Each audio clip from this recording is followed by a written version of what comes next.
بسم الله الرحمن الرحيم. الحمد لله وأصلي وأسلم على نبينا محمد وعلى آله وصحبه أجمعين. أما بعد, ang unahin natin topic ngayon, inshallah subhanahu wa ta'ala, ay ang ah, pagdada'wa at pagkatapos ay ang New Year. New Year, inshallah subhanahu wa ta'ala. Bagamat na sa Islam is may New Year, kumbaga meron tayong taon na sinusunod, is maaari natin talakayin yung napapanahon dahil ito yung nakagisnan natin, lalo na tayong mga Balik Islam. Pero dapat natin malaman, inshallah, mamaya-maya, na dapat sa isang Muslim is masaulo niya yung mga buwan ng Arabic. Yung mga buwan ng Arabic mula sa Muharram, Safar, Rabiul Awwal, Rabiul Thani, hanggang sa uh, Zulhijjah. Hanggang sa Zulhijjah. At dahil ito yung binanggit ni Allah subhanahu wa ta'ala sa banal na Quran. Doon kanya sinabi, inna iddata ash-shuhuri 'inda Allah 12 shahran. Tunay na ang mga buwan para kay Allah subhanahu wa ta'ala, ito ay 12. Muharram, Safar, Rabiul Awwal, Rabiul Thani o Rabiul Akhir, Jumada al-Ula, Jumada al-Thaniya, Rajab, Sha'ban, at tayo ngayon ay nasa Jumada al-Thaniya, Jumada al-Akhira, tapos ng Sha'ban, Ramadan, Shawwal, Dhul-Qa'dah, Dhul-Hijjah. Dapat sa isang Muslim is masaulo niya ito. Dahil ito yung nabanggit ni Allah subhanahu wa ta'ala sa Quran, at tayo ngayon ay nasa ikalabing-tatlong araw ng Jumada al-Thaniya. Ikalabing-tatlo ng Jumada al-Thaniya. At pagtapos ng Jumada al-Thaniya is after 15 days, ito tayo na ay nasa buwan ng Rajab, inshallah subhanahu wa ta'ala, at Sha'ban, at pagkatapos Ramadan. Allahumma balligh na Ramadan. At ang pag-uusapan natin ngayon, mga kapatid, una ang da'wa. Ang da'wa. Ang mga ulama natin ay binigyan ng iba't ibang istilah o ta'rifat, definition, ang kahulugan ng da'wa. May nagsabi sa kanila, ang una, ito yung ang da'wa, ang kahulugan niya, ito yung Islam. Ito ay nabubuo ng mga usul, mga kawaid, mga pamantayan upang maiparating ang mensahe ng Islam sa mga tao. Maiparating ang Islam sa mga tao. Una, mga kawaid siya, mga kaida, mga pamantayan. Kumbaga, hindi ka basta-basta magdadaon na lamang. May mga pamantayan siya, may mga paraan upang maiparating ang mensahe ng Islam saan sa mga tao. Maiparating, pagkatapos ng maiparating, turuan mo at isabuhay. Yan ang isa sa mga kahulugan ng da'wa. Ang iba naman, ito ay binibigyan nila ng kahulugan din na nashrul Islam wa tablighihi. Ito yung pagpaparating ng Islam, pagpapalaganap ng Islam, at pagpapaabot nito, at pagpapaliwanag ng reliyong Islam mula sa mga orihinal na aral ng Islam, mula sa mga pananampalataya, haligi ng Islam. At ito yung ibang pakahulugan ng da'wa. At sinasabi rin ng iba, ang pakahulugan ng da'wa, ito ay kabilang sa mga paraan na tactic. Ito ay tactic ito yung da'wa.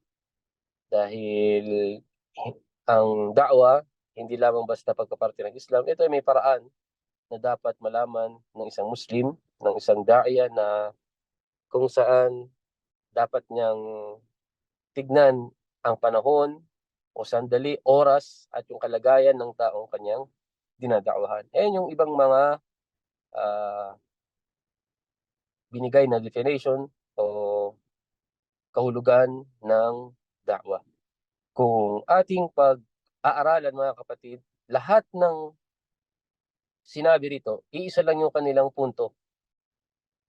Yung Tablighul Islam ilan nas, lahat ito, bagamat nagkakaiba sila, ngunit Tablighul Islam ilan nas, yung nagkakaisa sila rito sa pagpaparating ng Islam sa mga tao at pagtuturo at pagsasabuhay dito. Kumbaga, tuturuan mo sila na isabuhay nila ang mga aral ng Islam.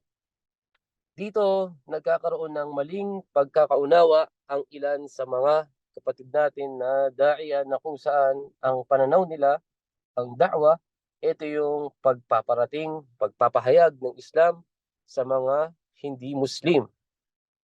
Ang halimbawa nito, Kristiyano, kababayan natin, Pilipino, dadaawahan mo siya, ipaparating mo ang Islam, ipapaliwanag mo sino si Allah, sino si Propeta Muhammad, ano ang Quran, ano ang Islam, ano ang haligi ng Islam, at ang mga iman. Sa kanilang paningin, ito yung da'wah. Dito umiikot ang kahulugan ng da'wah. Kaya nagkakaroon ng problema, nagkakaroon ng gap ang ibang kapatiran natin na balik Islam sa mga kapatid natin na taga Mindanao na sinasabihan nila na ang mga kapatid natin taga Mindanao is hindi nagdada'wah.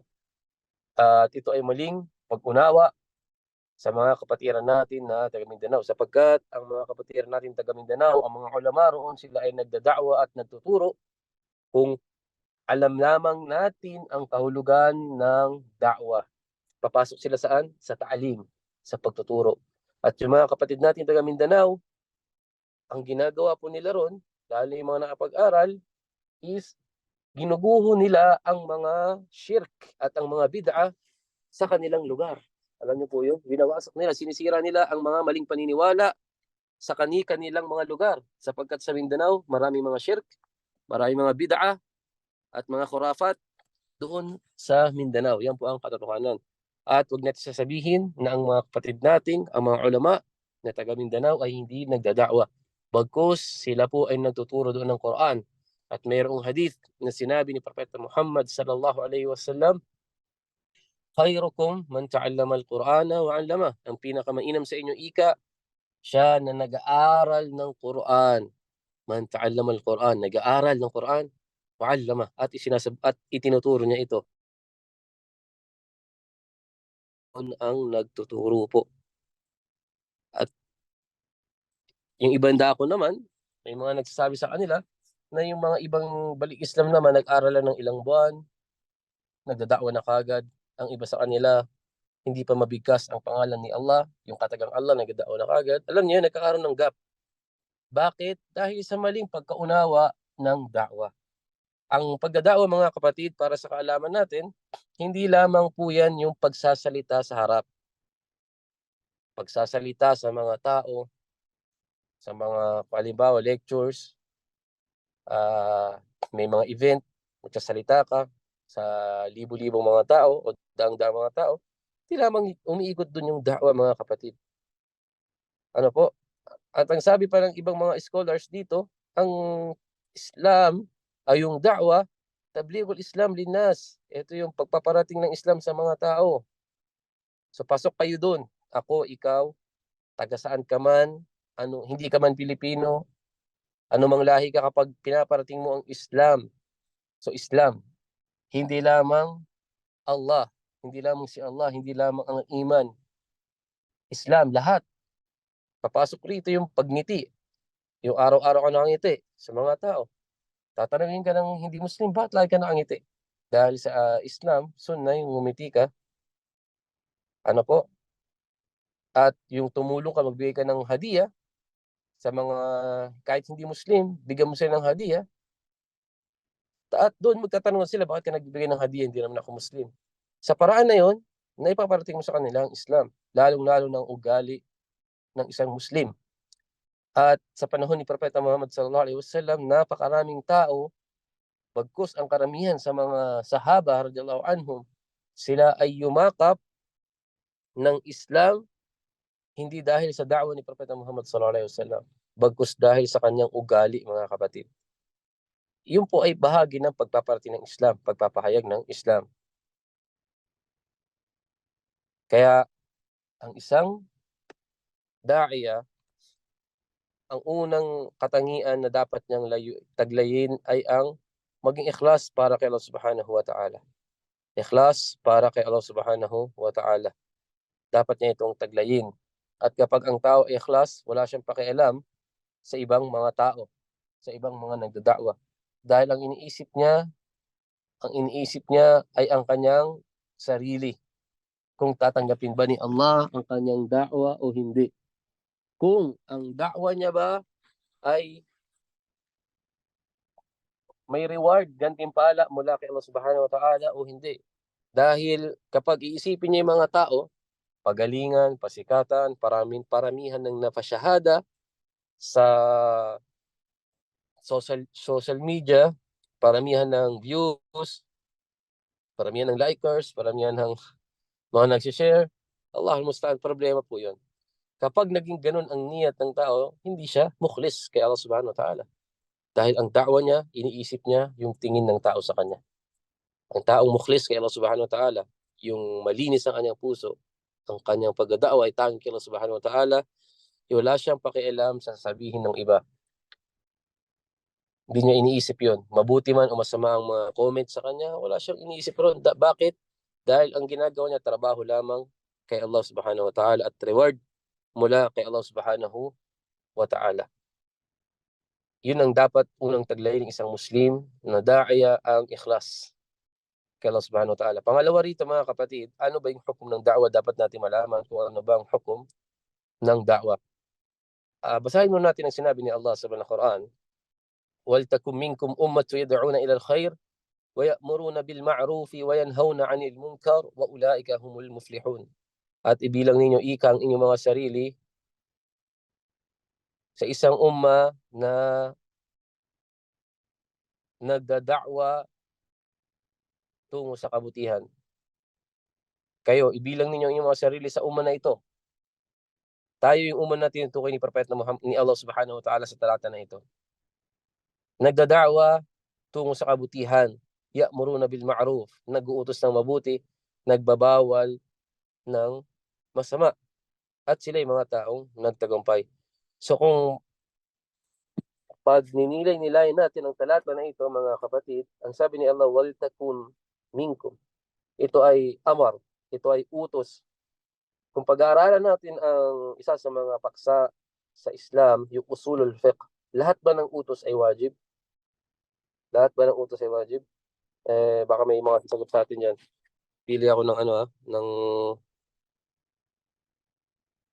ito si Ummu Ja'far, co-host natin. Sister, ano po yung lahat ba ng utos sa Islam is wajib?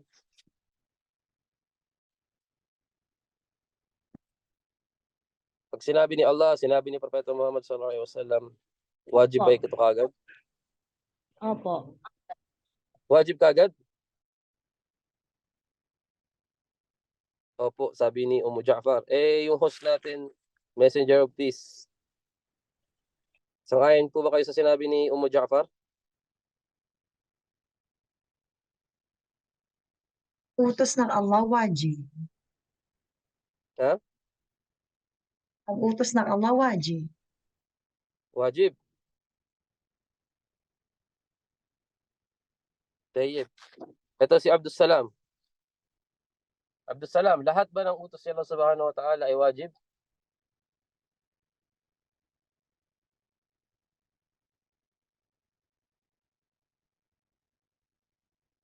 At lahat ng utos ni Propeta Muhammad sallallahu alaihi wasallam, pag sinabing utos, ito ba ay wajib kagad?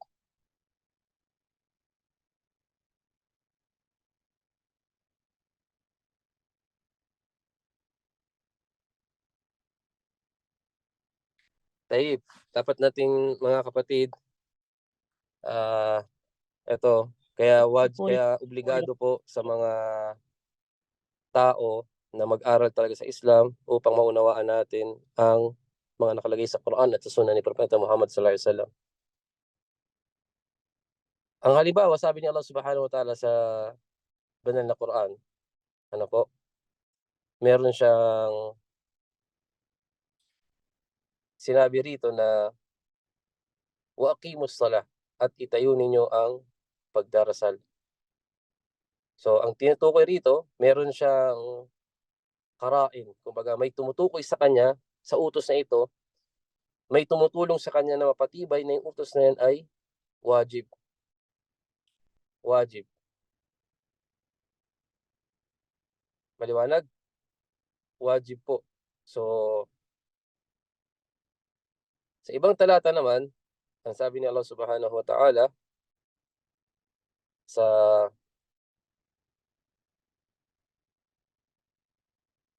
banal na Quran, ang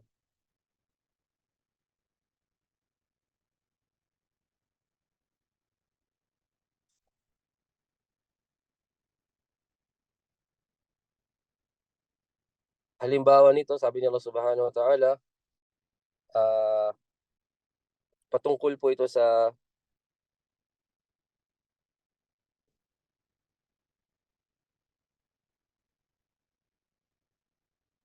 yung sinabi ni Allah Subhanahu wa Ta'ala sa Surah Al-Baqarah, la ilaha illallah, la yukallifullahu nafsan illa wus'aha. Ito. At hindi kayo pinag-utusan ni Allah Subhanahu wa Ta'ala maliban na lamang na ito ay kaya ninyong gawin. Taib. Tandaan po natin mga kapatid, hindi lahat ng utos, para sa kaalaman po natin, hindi lahat ng utos ay wajib. Hindi lahat ng utos ay wajib. Mayroon siyang mga utos na maaring, kaya nga may fardu ain at fardu kifaya, di ba? Fardu ain at fardu kifaya. Samantalang parehas silang utos. Yung da'wa, ito ay fardu kifaya. Fardu kifaya.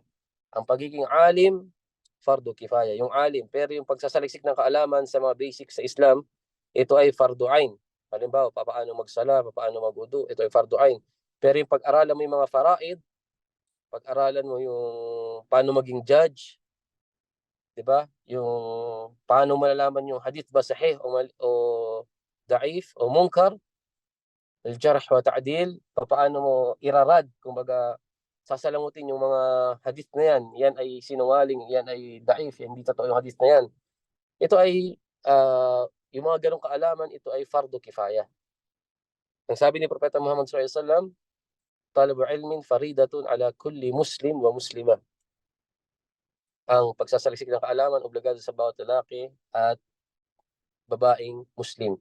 Pero ito ay fardu ain sa mga mabadi, sa mga basic ng Islam, at yung pagpapalalim, ito ay fardu kifaya. Kasi kung lahat ng mga kapatid, lahat ng utos sa Quran, sasabihin mo kagad wajib at kailangan gawin, magkakaroon po ng fitna. Ang tawag po ron ay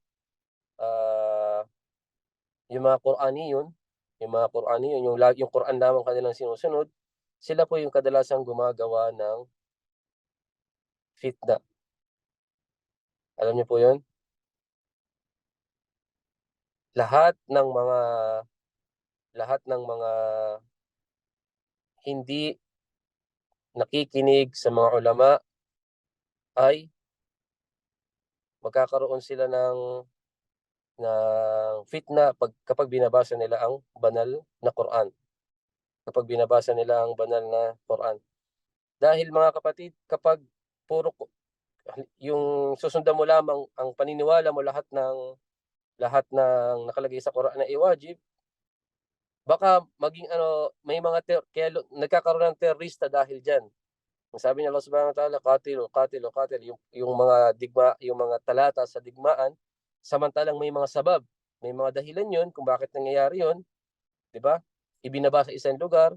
So, ang point natin dito, hindi lahat ng wajib na nakalagay sa Quran at sa sunna ni Propeta Muhammad sallallahu alaihi wasallam ay po siya, obligado gawin. Meron tinatawag na amar, utos siya, pero hindi siya wajib. Ang halimbawa nito mga kapatid, ang sabi ni Allah Subhanahu wa Ta'ala, fankihu ma taba lakum minan nisa'i mathna wa thulatha wa ruba'. Mag-asawa kayo mga kalalakihan ng ng ilang mathna, dalawa kaagad. So, bilang isang Muslim lalaki ako, dapat pala pag mag-asawa ako, dalawa kaagad. Kasi yan yung utos ni Allah eh. Yan yung utos. Mathna wa thulath wa ruba'. 'Di ba? At pagdating din sa alak, kung babasahin mo ibang talata roon, baka maging halal yung alak. La ya ayyuhalladhina amanu la taqrabus sala wa antum sukara. o utos ni Allah Subhanahu wa Ta'ala, utos ni Allah, la taqrabus salah, huwag kayong lalapit sa pagdarasal, wa antum sukara, habang kayo ay mga lasing, hatta ta'lamu ma taqulun. So, yung bumaba yung talata na ito, ang ibang mga sahaba, ginagawa nila, sa gabi, iinom sila ng alak, at sa umaga, sa Salatul Fajr, nahimasmasan na sila, hindi na sila lasing. Dahil yung ginagawa ng mga sahaba, uminom sila ng alak, tapos yung iba sa kanila hindi nakafocus kasi nga lasing. Ang ginagawa nila, yung bumaba yung talata na ito, sa gabi na lang sila umiinom, at sa Salatul Fajr, hindi na sila lasing. Utos ni Allah Subhanahu wa Ta'ala yun, di ba? Nakalagay yun sa banal na Quran, yan yung nas. La taqrabus salah, huwag kayong lalapit sa pagdarasal, huwag kayong magdarasal. Wa antum sukara, habang kayo ay mga lasing. So ibig sabihin, pwede tayong magsala nang hindi tayo mga lasing. At hindi po yan yung topic natin. Ang gusto lamang natin ditong i-point, hindi po lahat ng utos, mga kapatid, is wajib. Tandaan po natin yan. Hindi lahat ng utos ay wajib. Maliban na lamang kapag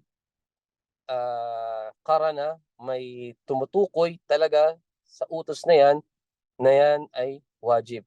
At yung paano malalaman na may tumutukoy dyan o may mga nagpapalakas na yan ay wajib, sa Quran at sa Sunnah rin. Tutulungan ng talata na yan ang ibang talata na mapatunayan na yan ay wajib. Yan ay obligado. Kaya sana maunawaan po natin na yung da'wa, ito ay wajib, ngunit hindi sa lahat ng Muslim fardu ain. Ito ay fardu kifaya, ang da'wa. Ngunit yung pagpaparating sa anumang paraan, ito ay obligado sa bawat isa. No? Yung alim, hindi po wajib sa bawat isa na maging alim siya. Kasi kung maging alim ang bawat isa, sino yung magiging estudyante? At sinabi rin ni Allah Subhanahu wa Ta'ala sa banal na Quran, ud'u ila sabili rabbika bil hikma, magda'wa ka tungo sa iyong Panginoon ng may hikma. At anong ibig sabihin ng hikma? Ang sabi ng mga ulama, ito yung kaalaman. At yung iba naman sinasabi nila, yung hikma rito, ito yung wad'u shay fi mawdi'ihi. Ang ilalagay mong isang bagay sa kanyang lugar kapag magdada'wa ka at yung dada'wahan mo ay king, hindi kaya may posisyon sa buhay, at ikaw, hindi mo kayang da'wahan siya, hindi mo kayang may pag-usap sa mga ganong posisyon, maghahanap ka ng tao na kayang da'wahan sila. Kapag yung kausap mo ay mga professional, ganun ka rin maipag-usap, professional. Kapag yung mga kausap mo is normal na tao, ganun ka rin maipag-usap sa kanila.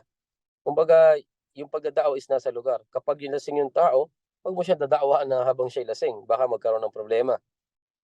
Kapag may mga gumagawa ng kasalanan, huwag kang magdadaawa roon, maliban na lamang kapag ikaw ay may posisyon sa iyong buhay. Halimbawa, ikaw ay pulis at daya ka, hindi kaya ikaw ay pinuno sa isang lugar, kaya mong pagbawalan yung mga gumagawa ng kasalanan, wala pang problema ron. Kaya ang pagdadaaw ay nasa lugar. Kailangan titignan mo yung kalagayan ng tao, tinitignan mo yung oras, yung sandali, nang sa ganun ay makuha mo ang loob ng iyong dinadakwahan. Ito yung utos ni Allah Subhanahu wa Ta'ala, ud'u ila sabili rabbika bil hikmah wal mau'izatil hasana. At yung mau'iza, ikaw ay maghabilin sa kanila ng may mainam na salita. At sa isang daya, dapat iniiwasan niya ang pagsasalita ng hindi maganda, nakakasakit ang damdamin, yung mapupusok na salita, dahil ang sabi ni Allah Subhanahu wa Ta'ala sa banal na Quran na sinasang-ayunan ang talata na ito sa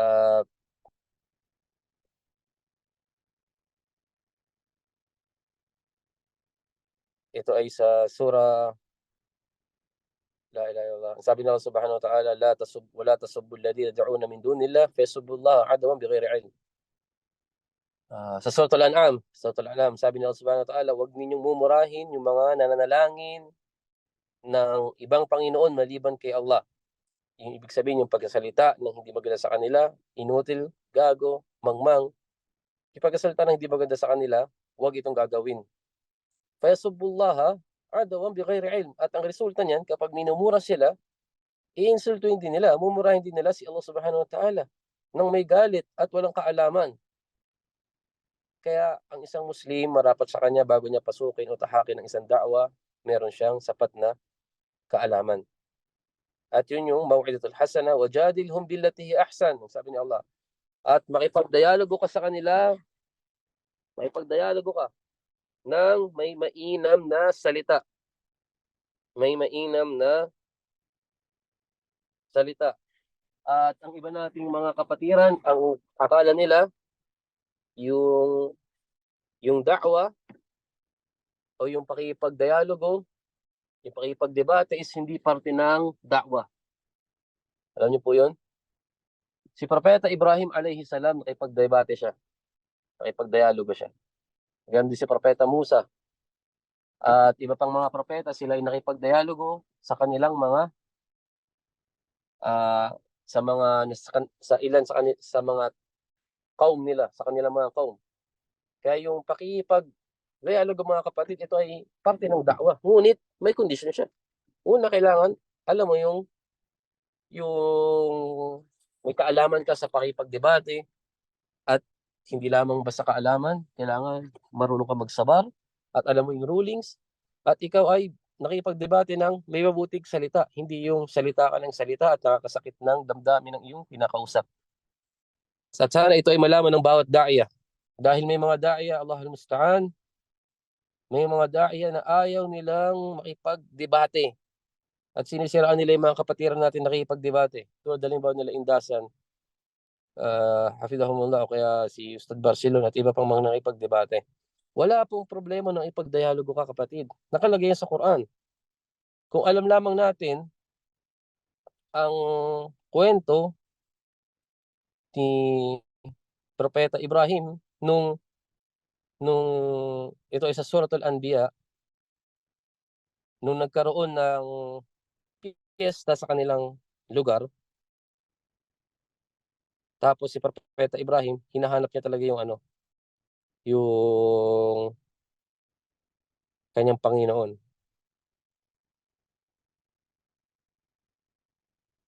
At si Propeta Ibrahim, lahat ng Diyos-Diyosan, lahat ng mga ribulto sinira niya. Lahat ng ribulto sinira niya kasi walang tao ron eh. Ang sabi ni Propeta Ibrahim alayhi salam, "Watallahi la'akidanna asnamakum ba'da an tuwallu mudbirin." So, sumpaman kay Allah subhanahu wa ta'ala, sisirain ko, la'akidanna asnamakum la'ukassiraha. Kumbaga sisirain ko siya kapag kayo ay aalis na. At ang sabi niya, sa Suratul Anbiya, mabasa natin ito. "Faja'alahum judadan illa kabiran lahum la'allahum ilayhi yarji'un." Sinira ni Ibrahim yung tahtim sa Quran, subhanallah. Kumbaga, sinira niya, winasak niya yung lahat ng ribulto, lahat ng maliliit, at nag-iwan siya ng pinakamalaki. Yung pinakamalaki, hindi niya sinira. At nung sila nagbalikan na, qalu man fa'ala hadha bi alihatina. Sino yung gumawa nito sa ating mga Panginoon, sa ating mga Panginoon? Qalu sami'na fatay yadhkuruhum yuqalu lahu Ibrahim. Sabi nila, mayroon ako narinig si propeta na si Ibrahim ang gumawa niyan, yung bata. Isipin yun, mashallah. Siya ay fata. Fata,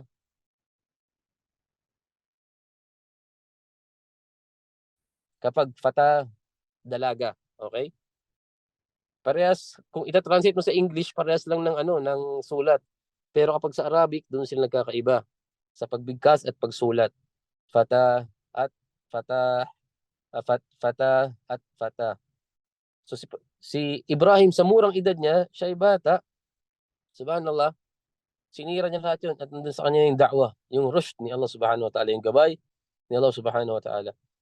Qalu fa'tu bi ala ayunin nasi la'allahum yashhadun. So dalhin niyo siya rito at itipon niyo ang lahat ng mga tao para malaman nila na siya ay parusahan at umamin siya sa kanyang ginawa. Ito, naipagdialogo na. Qalu a anta fa'alta hada bi alihatina ya Ibrahim? O Ibrahim, ikaw bang may gawa nito? At sabi ni Ibrahim alayhi salam, qala bal fa'alu kabiruhum hadha fas'aluhum in kanu yantiqun. Ang sabi ni Ibrahim alayhi salam, ikaw tanungin niyo yung mga yan, no, kung magsasalita sila. At tanungin mo yung malaki na yan, kung sino yung gumawa niyan. Tapos bigla silang napaisip, farajaw ila anfusihim faqalu innakum antum zalimun. Kumbaga, papaano namin tatanungin yung mga yan? Eh, samantalang hindi naman nagsasalita yung mga yan. At sa talata na ito, mga kapatid, mahabang kwento, ang point lamang natin dito, ang pakipagdialogo ay parte ng da'wa. Tulad ng ating sinabi kanina, at maraming paraan yung da'wa, gaya din si Propeta Muhammad sallallahu alaihi wasallam, isa sa mga paraan niya ng da'wa, intihazul fursa, yung sinasamantala niya yung pagkakataon. At si Propeta Yusuf alayhi salam, kung babalikan natin ang kanyang kwento, nung siya'y nakulong, may dalawang tao na lumapit sa kanya, humihingi ng tafsir, yung papaano mabibigyan ng paliwanag ang kanilang panaginip. So ang ginawa ni Propeta Yusuf alayhi salam, sabi niya, hindi ko hindi ako magbibigay ng paliwanag sa inyong panaginip, sa inyong dalawa, hanggat makinig kayo sa akin. So may kondisyon si Propeta Yusuf, at ano yung kondisyon na ito? Yung da'wa. Ipinaliwanag niya sa kanilang dalawa na siya ay nagmula sa angkan ni, ni Ibrahim alayhi salam, nagmula lolo niya si Propeta Ibrahim, at ang tatay niya ay si Yaqub, at nagda'wa siya ng tauhid, ng la ilaha illallah. At dito ipinaliwanag niya na ang panaginip ng dalawa. Ang gusto natin dito, mga kapatid, marami pong paraan ang da'wa na dapat malaman ng isang da'iya, at hindi siya kailangan for intiqad. Kumbaga, kung may nagdada'wa na iba, sabi niya, bakit ganito ganyan? Ganito, ganito. Kumbaga, naninira ka agad salita ng salita. Hindi karapatan po yan ng da'iya. Allah musta'an. Hindi katangian ng isang da'iya yun. Kung tunay na mukhlis ang isang tao, lahat ng paraan ng da'wa, susuportahan niya. Lahat ng paraan ng da'wa, kapag ito ay nagmula sa sunna ni Propeta Muhammad sallallahu alaihi wasallam, ito ay dapat niyang malaman. At ngayon, ang da'wa, hindi ito maitatayo maliban na lamang sa mga haligi. At ito ay mayroon 3 haligi na dapat malaman ng isang da'iya. Una, ad-da'iya. Kailangan mayroon da'iya. Kasi kung walang da'iya, walang da'wa na magaganap. Pangalawa, al-mad'u, yung dinada'wahan. Pangatlo, mawdu'ud da'wa, yung topic sa da'wa. Ang halimbawa nito, ang haligi ng Islam, papaliwanag mo yung haligi ng Islam. At ano ang iman? Depende po sa oras. Pero ang pinakaunang dapat gawin ng isang Muslim, kapag siya magdada'wa, ang ipakilala si Allah Subhanahu wa Ta'ala. At yung dalil natin, nung ipinadala ni Propeta Muhammad sallallahu alaihi wasallam si Muad sa Yemen, kanyang sinabi, "Ya Muad, innaka ta'ti min ahli al-kitab." O ikaw na Muad, pupuntahan mo ang mga tao na mula sa angkan ng kasulatan, mga Hudyo at Kristiyano. At ang una mong idada'wa sa kanila ang la ilaha illallah. So, ipapaliwanag natin sa kanila kung sino ba si Allah Subhanahu wa Ta'ala. At yung pagpapaliwanag kay Allah Subhanahu wa Ta'ala, ito ay may mga paraan na dapat malaman natin, at iba sa atin alam na kung paano ipaliwanag ang ating Panginoon na si Allah Subhanahu wa Ta'ala. At ang ika-4 na haligi, yung asalibu da'wa. Ito na yung mga tactics ng da'wa, yung mga paraan ng da'wa. At yung taktika ng da'wa, ito ay depende po. Ang iba sa karanasan, at marami tayong mga da'iya na maaari natin tanungin. Ngunit ang pinakamainam dito, balikan natin ang paraan ng da'wa ng mga sahaba radhiyallahu anhum. Kung paano da'wa yung mga sahaba, unang-una si Propeta Muhammad sallallahu alaihi wasallam, kapag may mga tanong na dumarating sa kanya, at gayon din ang mga sahaba radhiyallahu anhum at ang mga salafus salih. At maaari din tayong kumuha ng experience sa mga nakakatandang da'iya sa atin. At huwag tayong mahihiya kung yung ating pagtatanungan ay hindi nakapag-aral, ngunit malawak naman sa karanasan, magtanong tayo sa kanila, nang sa ganun tayo po ay matuto. Ngayon naman, mga kapatid, inshallah subhanahu wa ta'ala, ang bagong taon. Nabanggit natin kanina, hindi natin ito bagong taon, at sa Islam wala naman bagong taon. Ngunit isi-share ko lamang, ibabahagi ko lamang ang topic ng mga scholars ng Islam tuwing dumarating ang unang araw ng Muharram. ano yung sinasabi nila, mga kapatid? Ang sinasabi nila, tayo ngayon ay nasa bagong taon. Tayo ngayon ay nasa bagong taon at ang dapat gawin ng isang Muslim ay tanungin niya ang kanyang sarili sa mga nagdaang taon kung ano ang mas marami niyang nagawa. Kabutihan ba o kasamaan? Ilang beses siyang nakapagsala sa masjid sa taon na yon at ilang beses siyang na-late. Ilan ang kabutihan na nagawa niya? Kumbaga, tatanungin niya ang kanyang sarili bago dumating ang bagong taon. Kung siya naging pabaya sa nakalipas na taon, nalunod sa kasalanan, sari-saring pagsuway ang kanyang ginagawa, ito ay pagkakataon sa kanya para gumawa muli ng kabutihan. Pagkakataon sa kanya para gumawa muli ng kabutihan, magbalik loob kay Allah Subhanahu wa Ta'ala. Maraming dumaan na pera sa kanya, sa kanyang kamay. Saan niya ito ginastos? Pagwawalgas lang ba? Pagsuway kay Allah Subhanahu wa Ta'ala? O ginugol niya ito sa paggawa ng kabutihan, pagbibigay ng sadaka, pagbibigay ng zaka sa mga taong nangangailangan? Yung lakas niya nakaraang taon. Nakaraang taon, mashallah, malusog siya. At ngayon, malusog pa rin siya. Saan niya ginawa yung lusog niya? Yung kanyang kalusugan nung nakaraang taon. Ito ba ay ginamit niya sa pagsamba kay Allah? Dapat ito tinatanong ng isang Muslim sa kanyang sarili. Dahil hindi niya alam kung aabutin pa ba siya sa mga susunod na taon. Bagamat, tulad ng sinabi natin kanina, yung bagong taon na ito na dumarating December 31, hindi ito yung ating calendar, mga kapatid. At taliwas po ako dito, totoo niyan. Pero dahil sa ito inabigay sa ating topic, wala pong problema.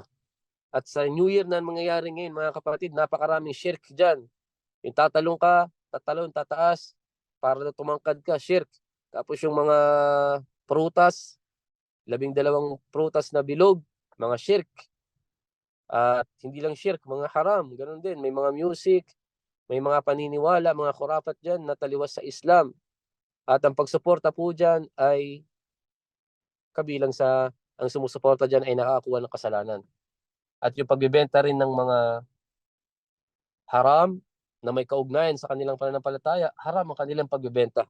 Dapat itong malaman ng mga kapatiran natin. Pagbibenta ng mga paputok o anuman yan na may kinalaman sa kanilang pananampalataya, siya rin po ay nakakakuha ng kasalanan. At ang marapat sa isang Muslim, layuan ito. Dahil punong-puno ng shirk ang Christmas. Dahil na yung Christmas, pag-aakusa na si Allah ay may anak. Sinasabi nila si Allah, Qul huwallahu ahad. Dinabasa nila yung talata na ito. Allahus samad, lam yalid walam yulad. Sa ulo nila yung talata na ito, si Allah hindi nagkaanak at hindi pinanganak. Ngunit nakikihalubilo, nakikisalo sa Christmas at sa bagong taon. Allahul musta'an. Ang isang Muslim at ang isang may kaalaman, dapat niyang ibahagi sa mga tao na maraming shirk, punong-puno ng shirk, pagtatambal kay Allah ang mga linggo na ito. At ang parusa ni Allah Subhanahu wa Ta'ala ay bumababa sa mga tao na gumagawa ng kasamaan. Baka madamay ikaw, kapatid, kapag sasang-ayon ka o sasama ka sa mga pagdiriwang na yan. At ang isang Muslim, kapag dumarating sa kanya ang bagong taon, dapat yan tanungin ng kanyang sarili kung ano ba yung nagawa niya sa nakaraang taon. Nakapag-aral ba siya? Ilang suray na memorize niya? Yan. Baka dumadaan yung ilang taon, hindi na daragdagan yung sura na memorize. O di kaya ilang taon ang dumadaan, hindi nagiging mahusay ang pagbasa niya ng Quran. Kung ano siya noon, hanggang ngayon, ganun pa rin siya. Huwa. Subhanallah. Maraming ganyan. Lumilipas ang taon at walang nagbabago sa kanya. At ang isang Muslim, sa bawat paglipas ng araw, hindi lang taon, lalo siya nagiging mabuti. Kung mabuti siya ngayong araw, sa susunod na buwan, mas mabuti siya. Sa susunod na linggo. Ganyan ang isang Muslim. Fastabiqul khairat, magpaligsahan sa paggawa ng kabutihan. Wasari'u ila magfiratin min rabbikum. Magmadali kayo tungo sa kapatawaran ng inyong Panginoon. Wa ajiltu ilayka rabbi litawta. Nagmadali ako sa iyo, O Allah, upang ikaw ay malugod sa akin. Ito ang sinabi ni Allah Subhanahu wa Ta'ala, sinabi ni Musa alayhi salam kay Allah Subhanahu wa Ta'ala. Kaya mga kapatid, magmadali po tayo sa paggawa ng kabutihan. Alhamdulillah, bago sa bawat segundo na dumaraan sa atin, tayo ay nagpapasalamat kay Allah, hindi lamang sa bagong taon, hindi. Bawat segundo. At inshallah Subhanahu wa Ta'ala, nawa tayo nakapulot ng aral Wallahu a'lam. Sallallahu wassalamu ala nabiyina Muhammad wa ala alihi wa sahbihi ajma'in. Assalamu alaikum warahmatullahi wabarakatuh.